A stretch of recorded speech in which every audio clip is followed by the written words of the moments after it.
RCB வெற்றி கொண்டாட்டத்தில் கூட்ட நெரிசலில் சிக்கி 10 பேர் பரிதாபமாக உயிரிழந்துள்ளனர். கர்நாடக துணை முதலமைச்சர் டி.கே. சிவகுமார் மிகுந்த வருத்தத்துடன் மன்னிப்பு கேட்டுள்ளார். Meenakshi college of nursing Mangadu and Arulmigu Meenakshi college of nursing Kanchipuram BSc, MSc and post basic BSc.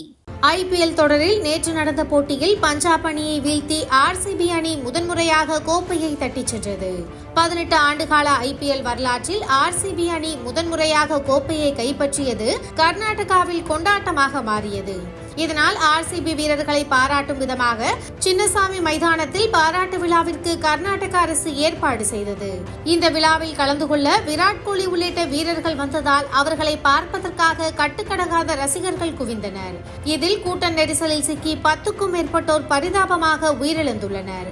இந்த உயிரிழப்புக்கு கர்நாடக மாநில அரசு ஏற்பாடுகளை முறையாக செய்யாததே காரணம் என்று கூறப்படுகிறது.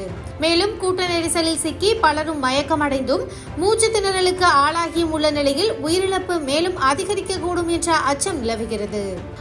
அவசரமாக நடத்தப்பட்ட இந்த பாராட்டு விழாவில் முறையான ஏற்பாடுகளையும் ரசிகர்களை கட்டுப்படுத்தும் முயற்சிகளையும் மாநில அரசு முறையாக செய்யாததே உயிரிழப்புக்கு காரணம் என பாஜகவினர் குற்றம் சாட்டி வருகின்றனர். இந்த நிலையில் கர்நாடக துணை முதலமைச்சர் டி.கே. சிவகுமார் இந்த அசம்பாவிதத்திற்கு வருத்தம் தெரிவித்து மன்னிப்பு கேட்டுள்ளார். கட்டுப்படுத்த முடியாத அளவுக்கு ரசிகர்கள் கூட்டம் இருந்ததாகவும் தெரிவித்துள்ளார்.